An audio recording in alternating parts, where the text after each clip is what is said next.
Dan nggak tahu kenapa tepat pukul jam 8:30 itu bang, satu Surya Kencana itu pendaki tuh pada ngejerit bang, bukannya ngejerit histeris atau apa, kayak ngejerit sengaja gitu, kayak happy kayak jadi tuh kayak sengaja nih gua ke gunung di sini gitu. kayak saling, pokoknya satu Surya Kencana itu pada ngejerit bang. Iya, bener-bener. Tepat pukul 9:30 itu gua masih ingat. Iya mungkin gua ya ke sono, tapi gua kalau kesurupan itu ngedate kayak gitu pagi sih. Iya pagi kan, ya, makanya pagi. gua kayak aneh, kata gua Kalau malam gitu aneh iya, juga. ini apa, kata gua, ini apaan ya, kok pada ngejerit, kata gua gitu.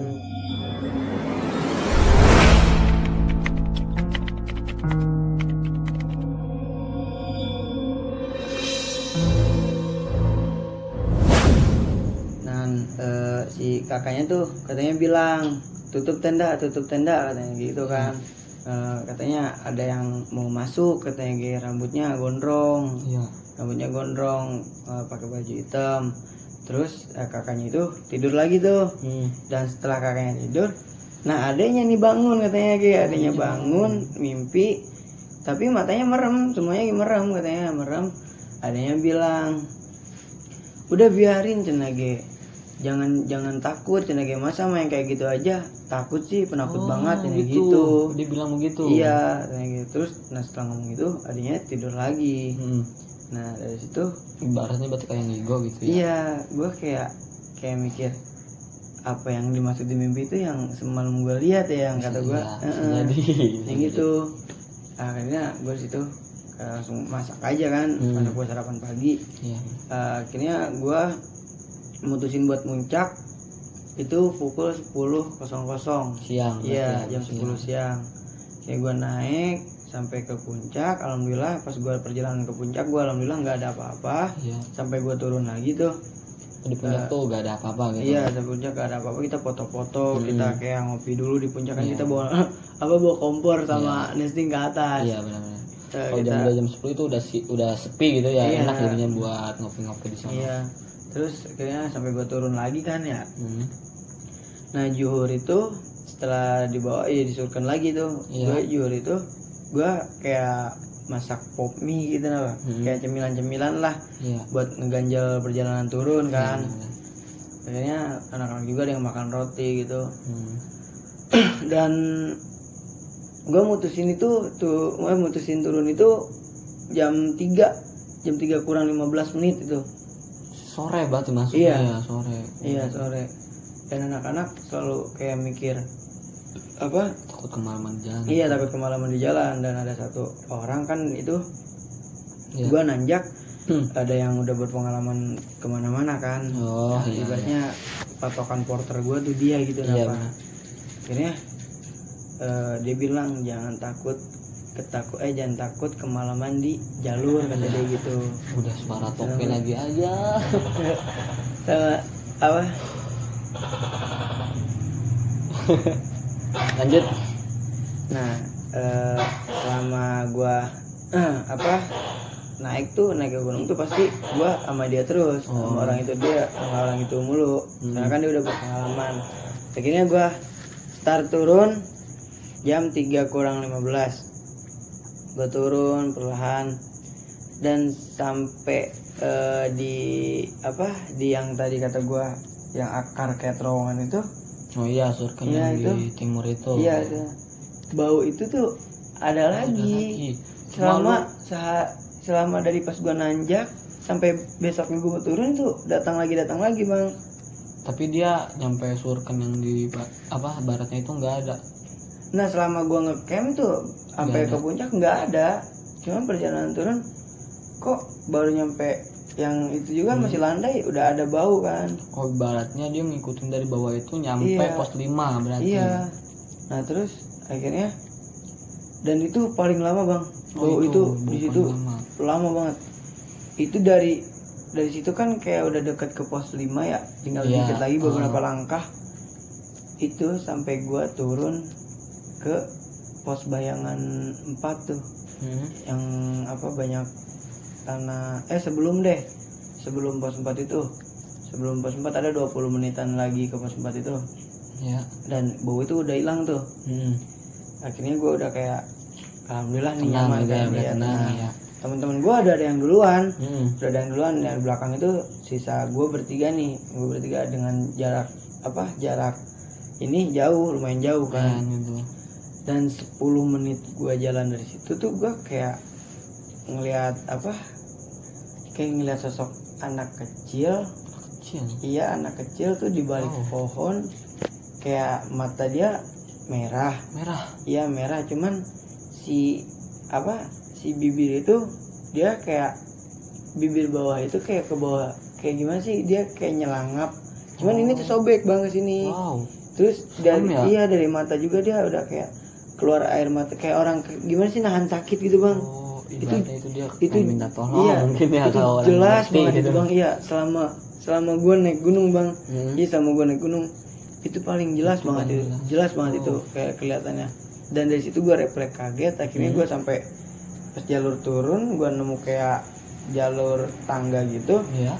Gue salah pijak sampai akhirnya gue jatuh, kaki gue keseleo. Lu keseleo di situ. Gue jatuh itu, gue keseleo di situ. Kata teman gue, kenapa lu bengong, katanya. Di situ gue kayak shock, nggak ngomong, katanya muka gue pucat juga. Gue itu nggak ngomong. Gue setelah jatuh gue nggak bilang aduh atau apa. Mata gue kayak selalu ketuju ke tempat anak kecil itu. Dan gue agak nunduk dikit, gue ngeliat kaki, gue lihat lagi, udah nggak ada sih, sosok itu tuh nggak ada, udah nggak ada itu. Berarti lu jatuh itu karena ngeliat sosok itu. Iya, karena refleks juga kan. Iya. Dan akhirnya gue dibopong carrier gue, tuker sama temen gue pakai tas kecil. Soalnya mau nggak mau gue pakai tas kecil, dibopong. Baru 2 langkah jalan, gue ambruk lagi bang, jatuh saking nggak kuatnya. Dan gue di situ benar-benar udah kayak buat bangun aja susah. Akhirnya gue duduk 10 menit. Iya, kurang lebih 10 menit. Akhirnya gue agak enak tuh. Agak enak. Tenang. Iya, agak enak. Nah, gue pakai ada minyak juga kan, yang tadi gue bawa P3K itu. Dan ada satu sih minyak dari guru gua itu. Minyak dari guru ngaji gua ada. Kalau katanya itu buat ini juga sih, katanya kayak buat ibaratnya kalau lagi ada yang kesurupan bisa diolesin pakai minyak itu kan. Akhirnya gue mungkin karena gue juga niatnya minta berkahnya juga kan, supaya agak enakan di kaki bisa dibawa buat jalan. Akhirnya dari situ gue oles, gue pakai minyak GPU juga, gue oles timpah. Akhirnya alhamdulillah bang, situ enakan tuh. Enak. Sampai temen gue katanya dia nanya ke pendaki lain, bang ngelihat pendaki nggak di belakang, satu orang pendek, yang satu lagi agak udah ada berumur katanya gitu kan. Oh ada bang, keseleono satu temennya gitu kan. Yang mana bang? Yang pakai carrier biru katanya gitu. Ya udah, teman-teman gue langsung pasti ke gue dong, karena di kelompok gue yang pakai carrier biru itu gue. Dan di situ gue akhirnya ketemu sama teman gue sampai bopong kiri kanan. Gue tas kecil diambil sama teman gue yang kata gue udah berpengalaman kemana-mana kan. Dia bawa carrier yang gue gak bikin dia bawa carrier ini satu, terus tas kecil tuh dia taruh di depan. Ini gue dibopong kan ya. Itu jam berapa ya, jam 4:30 bang, itu bang 4:30 ya, 4:30. Akhirnya gue jam 5 kurang tuh sampai di pos 4 tuh, di pos 4 yang ada tanah lapang yang kata gue tadi. Nah, dan ternyata di situ gue istirahat lagi, dan gue di situ nemu orang, sekelompok tim gitu. Tim rombongan pendaki lain. Dan ternyata di antara mereka itu ada yang sakit bang, 3 orang tuh. Tiga orang dia sakit. Yang satu katanya kayak mungkin fisik dia udah nggak memadai, tenaga dia udah nggak memadai. Yang satu lagi sama, dan satu lagi tuh ini yang bikin gua ngeri, yang kayak emang gede lagi nggak bersahabat kayak gimana ya. Si orang ini tuh katanya dia punya penyakit radang. Radangnya itu naik katanya. Naik, rasa sakit. Bahkan dia udah nggak masuk air, nggak masuk makan dan ngomong pun susah. Itu udah 2 hari bang. Oh. Udah 2 hari. Tapi dia maksain buat nanjak. Iya, cuman yang aneh itu katanya dia udah nanjak tuh. Dia dari pos 4 itu tuh udah kerasa. Dia maksa ke Surken, ke puncak, turun lagi ke Surken, turun lagi ke pos 4. Itu perjalanan turun. Kata gue logikanya gini bang, kan katanya manusia tuh paling tahan paling lama tuh nggak makan selama 3 hari kan ya. Ini dia 2 hari nggak makan tapi masih kuat jalan begitu jauh. Di situ gue udah mikir ini bukan radang doang, kata gue. Kayak di situ kayak mulai pikiran-pikiran mistis gue udah kayak mulai muncul gitu lah bang. Dan ternyata akhirnya gue kasih obat yang minyak ke diri gue juga itu tadi. Nah, dia ngobrol, dia tuh jadi si porter dia tuh kayak lagi minta logistik napa ke pendaki yang turun. Kata dia mau ngecamp lagi di situ. Dan gue kasih minyak itu, alhamdulillahnya yang orang yang nggak mau ngomong itu yang sakit itu dia mau ngomong sekarang bang. Mau ngomong, alhamdulillahnya juga dia mau makan itu tuh makan ubi. Iya, dia makan ubi. Itu dia makan ubi sampai habis berapa tuh ya lupa. Dan di situ baru gua mistis, kayak gua ngeliat sosok di belakang yang radang itu si anak kecil yang tadi gua lihat. Itu ada di belakang dia. Itu ada di belakang dia. Gua serem juga sih, gue merinding teman-teman. Gue di situ kayak ngeliatin dia fokus terus ngeliatin ke dia, sampai akhirnya kayak dia kayak mulai mau ngedeket ke orang yang sakit radang itu. Dia mulai berjalan perlahan ngedeketin. Kata gue langsung diem, ada apa ya ini ya, mau ngapain, kata gue gitu kan. Gue cuma bisa nunduk, gue udah gak mau ngomong apa-apa. Gue jadi situ cuma nunduk kayak diem. Gue juga takut mungkin. Iya. Dan ternyata setelah gue nunduk, anehnya tuh gue fokus ke dia ada terus nih. Gue nunduk nih, kayak bukan nunduk doang sih, kayak misalkan pandangan gue alihin kemana nih. Gue ngeliat lagi ke dia, udah nggak ada. Itu gue nunduk cuman kayak nunduk gini doang, langsung ngeliat lagi gini, dia udah nggak ada. Alhamdulillah udah nggak ada itu. Nah akhirnya si porter itu nanya ke gue, kenapa bang, katanya gitu kan. Biasalah keseleo gitu kan. Dia nanya keadaan lo mungkin. Hati-hati bang, katanya, gede lagi nggak bersahabat. Dia udah ngomong gitu. Iya, nah langsung di situ ternyata feeling gue yang kata gue kayaknya gede lagi nggak bersahabat tuh bener gitu. Ya, berarti bukan nama lo doang, pendaki lain juga dirasain. Iya gitu. Terus kata dia yang ngomong, abang semalam denger kan yang 9:30 satu Surken pada ngejerit happy. Iya bang ngedenger. Itu awal mulanya, kata dia gitu. Dari situ. Iya kata dia. Gua kok gini banget sih, selama gua ke gede nggak segininya, nggak sampai segininya. Kini gue di situ, udah bang, teman gua ada yang bisa ngurut nih, cina lu kan udah bantu gua, teman gua katanya lu gua urut ya sama teman gua, katanya yaudah iya boleh, kata gua gitu kan, lumayan juga kan buat ngurangin ini. Akhirnya gua diurut tuh bang sama dia kan. Sama diurut gua kayak kesakitan gitu, gue nyender di satu pohon gitu bang, bertumpu sama keril. Gue nyender gini kayak pohon tumbang, bekas pohon tumbang gitu kan, ada pohon tumbang tuh situ kan, kayak bekas pohon tumbang. Gue nyender gitu sambil diurut, kaki gue selonjorin kan, kaki ini sambil temen gue tuh kayak bikin air hangat gitu bang, buat biar ngurangin rasa nyeri juga kan, katanya air hangat. Akhirnya bikin air hangat itu kan, gue di situ udah agak enakan juga sih, udah diurut. Dan gue mutusin buat jalan lagi. Dan ternyata si orang yang sakit radang juga itu udah agak mulai fit, udah agak enak. Kata dia mau turun, dia udah bisa katanya turun kan. Kata temennya juga. Akhirnya gue turun lagi, gue sambil dibopong teman-teman gue. Kata gue, kalau mau duluan silahkan duluan, cuman kalau misalkan kalian nemu pos, usahain berhenti, tunggu gue sama yang bopong gue nih bertiga, biar gue bisa mastiin sama ini yang bopong gue bertiga tuh aman atau enggak, kata gue.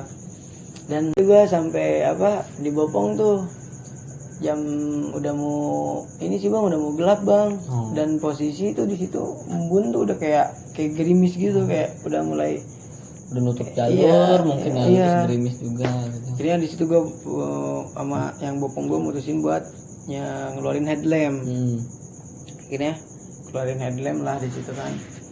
Udah dikeluarin headlamp, kita pakai, kita jalan terus sampai akhirnya kita udah setengah lagi kayak buat ke pos 3 bang. Dan ternyata di situ kita gak kerasa itu udah gelap. Kita lihat jam, ternyata udah jam 6:30 bang. Wow, udah jam 6:30. Cepet ya. Iya, gitu ya gak kerasa. Sedangkan gue tadi di pos 4 tuh kayak jam 4:30 kata gue gitu, jam 5 kurang. Mungkin karena lo keselewat. Iya mungkin. Jalannya. Itu gue lihat tuh udah jam 6:30. Akhirnya gue jalan lagi. Di situ gue nemu rombongan bang. Nemu rombongan. Kejadiannya sama kayak pas yang gue nanjak, yang kata gue yang kakinya nggak kerasa tiba-tiba. Ternyata ada orang lain juga yang ngerasain gitu bang. Kayak gitu sama berarti. Dia pas gue lagi di Bopong, dia lagi jalan tuh sambil duduk bang, sambil gini gimana sih? Kaki tuh nggak dipakai. Dia jalan sambil duduk. Iya, dia tanjak gunung gede. Iya. Wow. Itu untung turun. ekstrim ya. Kata gua gila sih, kata gua nggak baru ngeliat gua orang kayak gitu. Pas di pos 3 gua kayak sharing kan sama dia. Iya, ngobrol. Iya, dia bilang, "Kenapa, Bang?"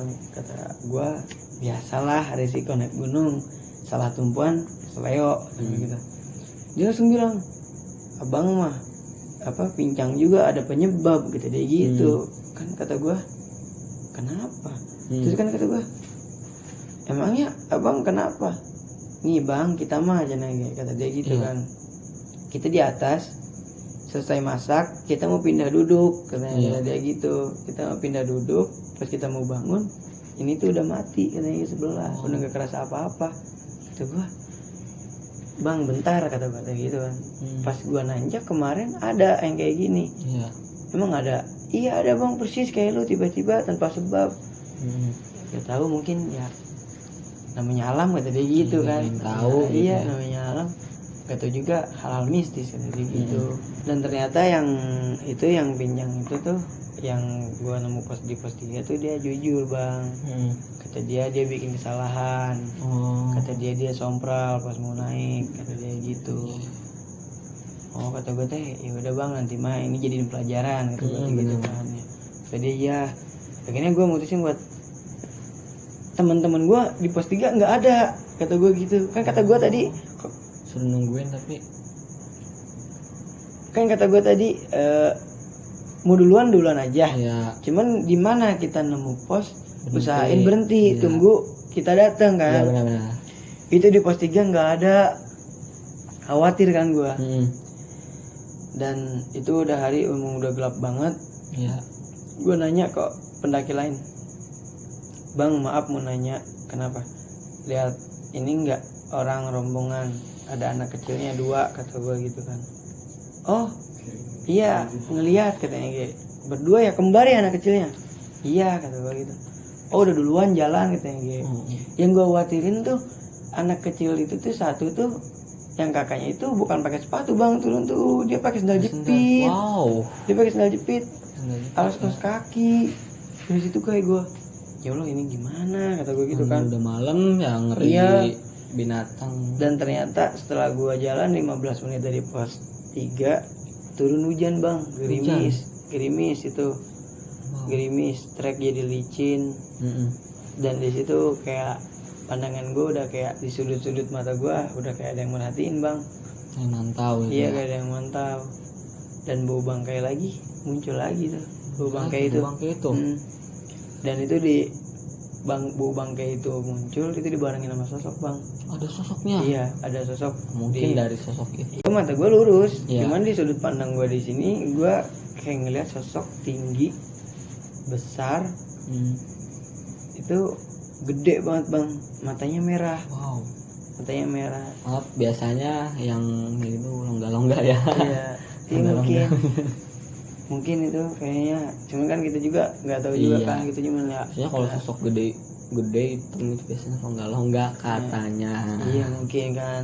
Dan gue di situ nyoba nggak bilang. Itu juga bu bangkai itu juga lama juga bang, sama cuman sekelebatan doang kan.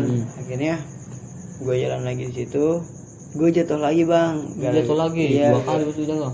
Iya 3 sama yang tadi. Iya. Soalnya gue nginjek akar kecil licin sepatu gua kan, akhirnya jatuh lagi. Si hujan ya. Kerasa lagi tuh, gue istirahat lagi di situ, duduk tuh, dan posisi yang turun nggak ada bang, pendaki lain tuh nggak ada, jaraknya jauh. Sama gua itu pas banget, gua bertiga. Lu itu di situ. Dan yang ngerasa anehnya lagi, dari perjalanan dari pos 3 ke pos 2 itu nggak lama bang, nggak terlalu jauh kayak pos 3 ke pos 4. Iya benar, dari pos 3 ke pos 2 turun. Iya, cuman yang gua rasain, kenapa dari pos 3 ke pos 2 posisi turun kayak lebih lama dari pos 4 ke pos 3 bang. Wow. Padahal yang jauh tuh dari pos 3 ke pos 4. Iya, padahal posisi kaki itu sama, lagi sakit ya. Iya, itu. apa mungkin gue mikirnya apa mungkin kaki gue yang lagi sakit gitu kan ya.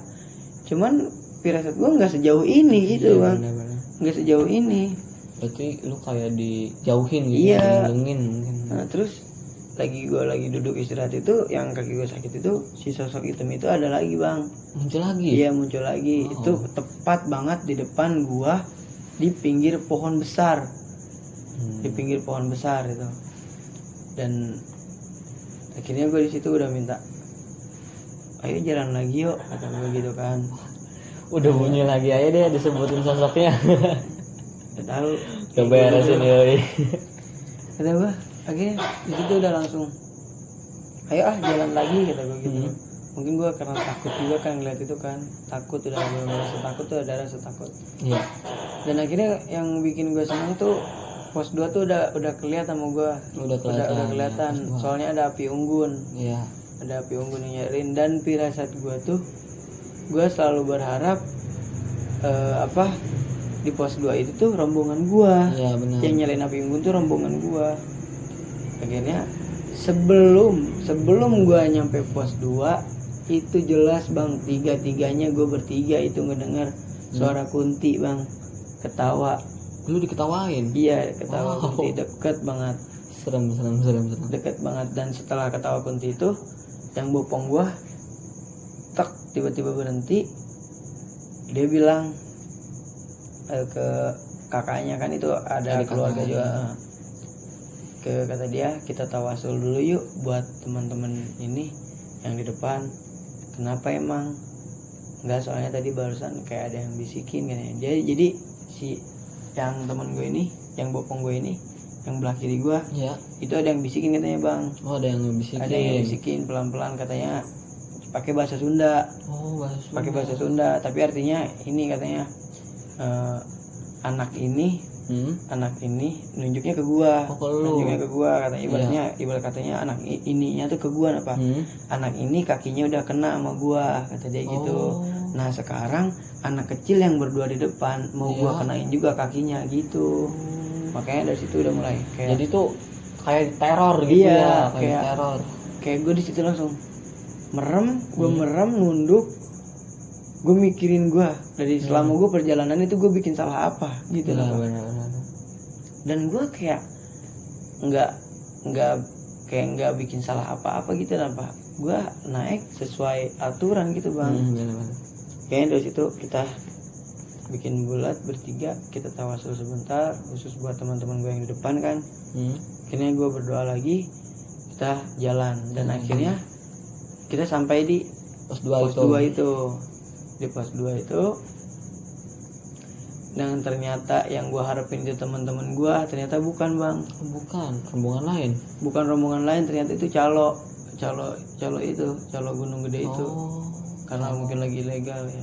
Iya. Akhirnya gue bertanya sama calo itu, kata gue, ngeliat rombongan nggak yang ada anak kecilnya kembar 2? Oh, udah dari tadi katanya lewat, udah nyampe kali sekarang mah gitu kan. Oh, di base camp itu ya, di yang pos 2 itu tuh udah nyampe kali sekarang, kata dia gitu. Kata gue langsung, bener ya udah nyampe ya, kata gue gitu kan. Kita positif aja, kata dia juga udah lama kan. Akhirnya gue langsung minum doang, duduk, lanjut jalan lagi sampai di pertengahan itu bang, di pertengahan pos 2 ke pos 1 tuh bang. Itu tuh sosok itu sosok kayak ngumpul bang. Wah, ngumpul? Iya, kayak ngumpul. Dan di situ yang gue udah nggak bisa nahan lagi rasa takut gue. Gue udah nggak bisa nahan lagi. Lu udah benar-benar nyerah mungkin, iya, takut gitu ya. Itu sosok yang tinggi itu, anak kecil sampai bau itu muncul lagi bang. Muncul itu berbarengan, satu berbarengan tuh. Kalau boleh tahu itu di mana bang tempatnya bang? Itu pertengahan dari pos 2 ke pos 1 bang. Pertengahan. Iya, pertengahan. Dari situ gue udah nggak bisa nahan lagi mulut gue, dan gue udah nggak bisa lagi nahan rasa takut. Akhirnya gue bilang, kata gue, saya ngeliat ini, saya nyium ini. Kata ini yang berdua yang bopong gue, jangan kosong, tetap berdoa, apa aja yang bisa baca aja doanya, kita jalan. Nah yang gue disitu yang bikin gue tak gak bisa jalan tuh, si sosok tinggi besar itu ada pas di tengah-tengah jalur trek gue bang. Jagain jalur lu. Iya kayak gitu, kayak dia pas banget urusan gue tuh di jalur. Dan akhirnya gue nggak bisa jalan, lemes semua badan. Akhirnya gue dibantu bangun. Dan alhamdulillahnya setelah gue baca doa, si sosok hitam itu nggak ada, hilang. Dan alhamdulillah gue langsung dari situ, alhamdulillah sampai pos 1 itu gue aman, lancar. Dan di pos 1 itu ada orang calo lagi. Di situ gue kepikiran lagi sama teman-teman gue. Gue nanya kan ke calo itu, kata calo itu, oh yang kembar tadi ya, yang pada kecil, katanya gitu. Iya bang, udah pada turun, lagi pada makan kayaknya, jangan gitu kata dia kan. Oh yaudah tuh alhamdulillah, kata gue situ udah agak lega kan. Dan akhirnya teman-teman gue yang udah pada turun itu bilang kali ke calo gue ya, kalau gue ke Seleo. Dan dari situ sih udah perjalanan aman lancar bang, sampai gue dijemput pakai motor tuh sama calo itu, sama calo di base camp. Dia buat lo ke base camp. Iya, dibantu gue pakai motor. Dan gitu aja sih bang, udah segitu. Iya. Dari sisi positifnya, dan kalau ada pesan-pesan yang bisa diambil dari pengalaman lo itu ada bang? Ya, sisi positifnya sama pesan-pesan dari pengalaman lo itu. Iya sih. Ya buat gue sih, pesan gue buat para pendaki yang suka hiking, mau rame ataupun solo, gue nitip tetap jaga tata krama. Betul. Karena kan naik gunung itu ibaratnya kita bertamu kepada rumah orang bang. Ya betul banget itu. Ya, bertamu sama rumah orang. Kalau misalkan kita bertamu kita sopan, orang juga pasti bakal sopan ke kita. Ya, kan? Makanya kita kalau naik gunung kita harus sopan, jaga tata krama, paling penting sih berdoa. Dan adalah satu lagi sih pesan buat gua, yang kata-kata dulu ya. Iya, kata-kata yang buat motivasi ya benar. Satu sih dari gua, puncak itu hanya bonus, yang spesial itu bawa turun kembali sampahmu, jangan sampai ninggalin. Gokil. Jangan sampai ninggalin sampah. Betul sekali. Karena gunung bukan tempat sampah, bukan buat kita kotori. Iya betul. Alam itu harus dijaga ya. Iya, itu aja sih bang dari gua. Segitu ya. Ya mungkin segitu aja konten ngotis kali ini, konten ngobrol mistis. Kurang lebihnya mohon maaf apabila kualitas video dan audio kurang memungkinkan. Mungkin kedepannya akan lebih baik lagi. Yang mungkin cukup segitu aja. Jangan lupa di subscribe channel Karam Misteri sama channel gua Salam Misteri. Oke, nanti kita collab lagi ya. Mungkin cukup segitu aja ya. Assalamualaikum warahmatullahi wabarakatuh.